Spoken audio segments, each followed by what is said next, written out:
Olá, então bom dia.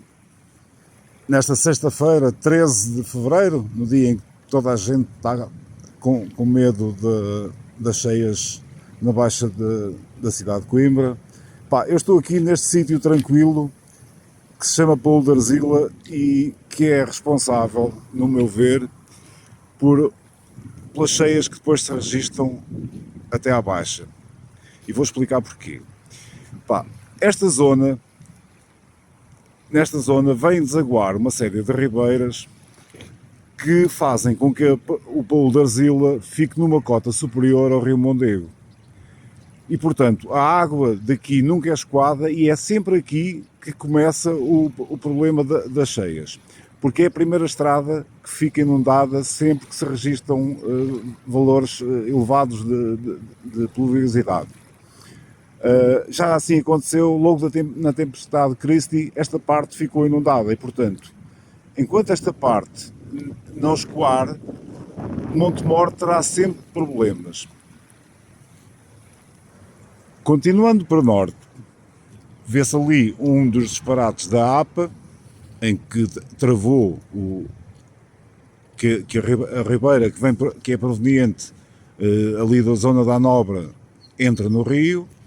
E depois, para cima, temos mais um conjunto de ribeiras, entre as quais uma que vem ali da zona da Inculca, e por aí acima, até a Ribeira dos Frades, em que entra uma ribeira que vem do lado de Antanhol. Portanto, tudo das partes mais altas, vem aqui desaguar, o que torna isto um charco. E, portanto, a reserva natural de charco. Continuando a andar para norte, toda esta zona fica alagada, em que a água chega à altura dos diques. Eu vou andar mais para norte, estamos aqui na entrada da Nacional 341. Ok?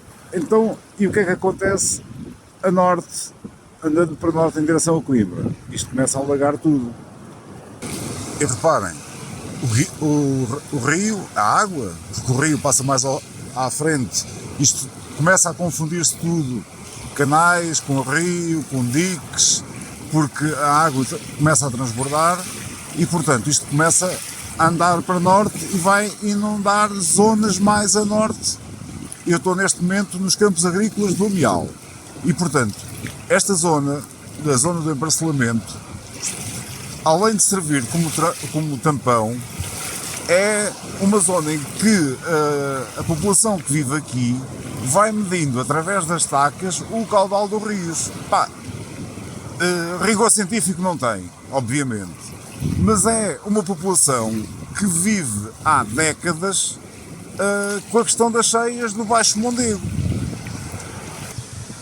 Ok, então e o que é que acontece?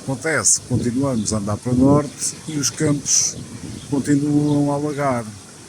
Eu neste momento estou naquela que será possivelmente a minha última morada. Consegue-se ver lá em baixo, portanto o rio galgou para o lado norte e galgou para o lado sul, mas de forma controlada, ou seja, neste momento já quase não se percebe ainda a zona do canal, portanto os canais transbordaram e isso não é uma coisa tão rara assim.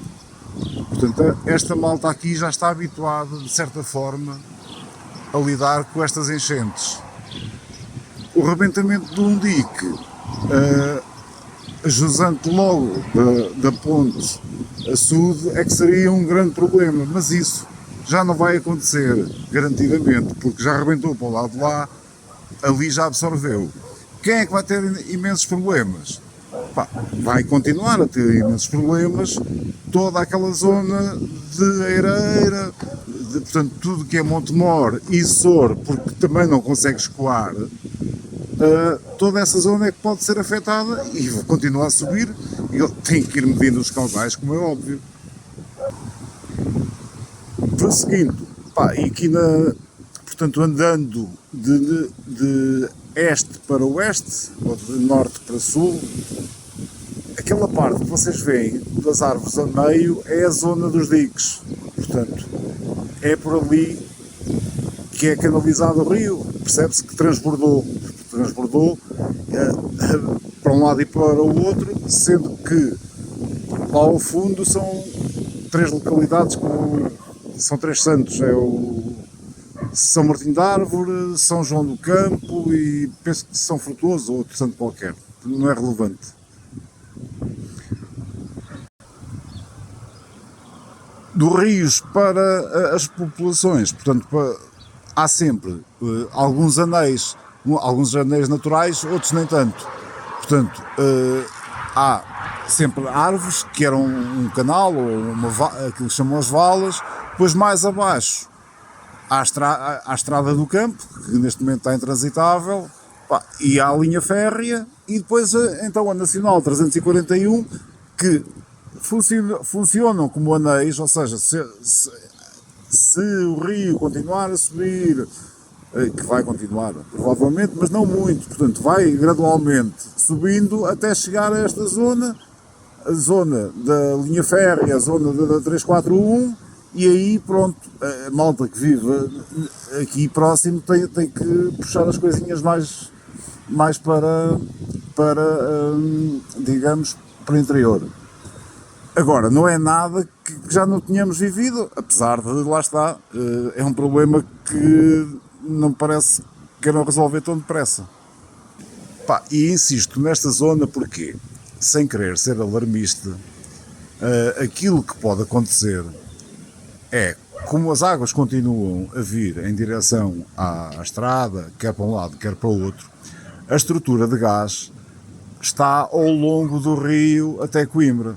E, portanto, sem alarmar e sem pôr toda a gente a correr, ir comprar um esquentador e umas botijas, o que é que pode acontecer? Se, lá estamos no campo das possibilidades, a estrutura do gás, da Transgás, acabar por ceder, meus amigos, vão tomar banho de água fria, o tempo também já não está assim tão mal quanto isso, portanto, estamos em tempo de guerra.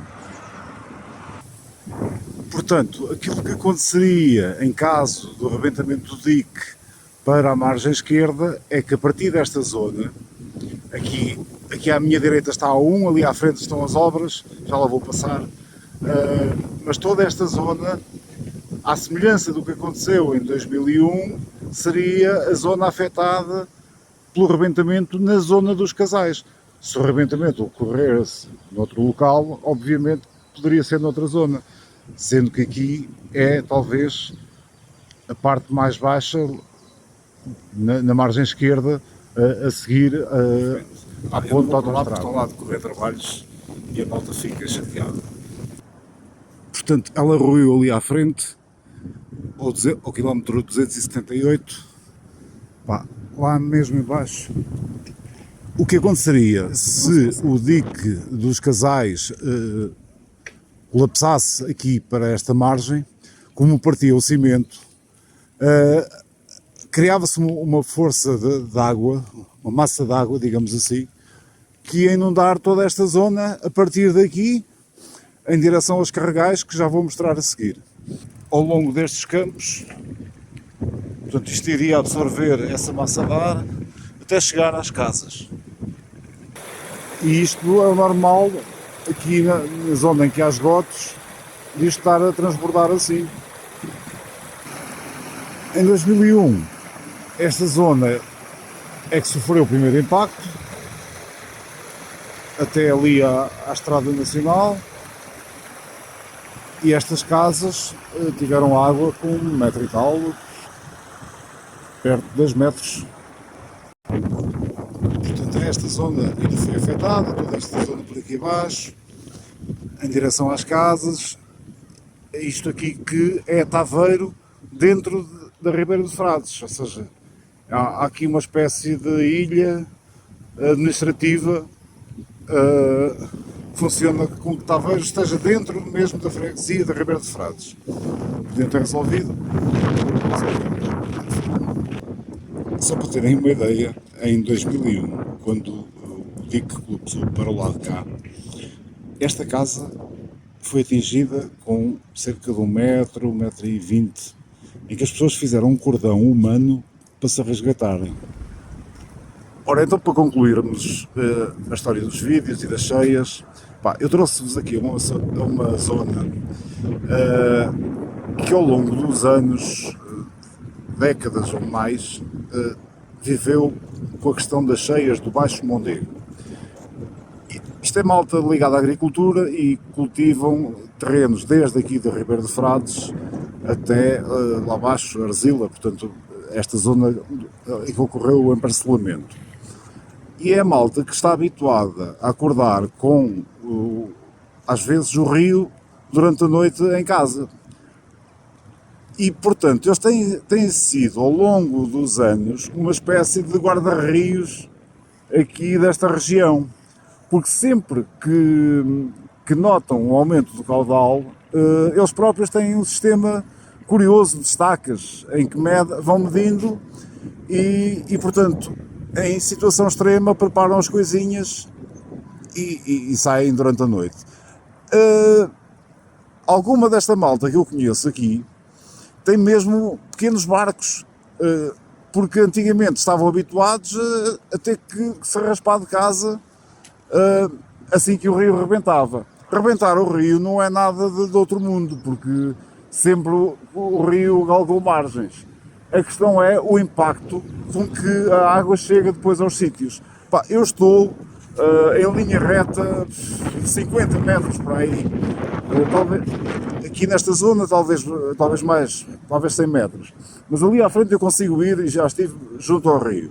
Pá, tudo depende, é depois da forma como a água se encaminha e ganha força. E portanto esta malta que eu conheço está aqui tranquila, as cheias na Baixa sempre ocorreram e portanto desde que não haja uma catástrofe como a barragem da Agueira, isso seguramente não vai acontecer. Estejam tranquilos e às vezes esqueçam o que está a dar na televisão.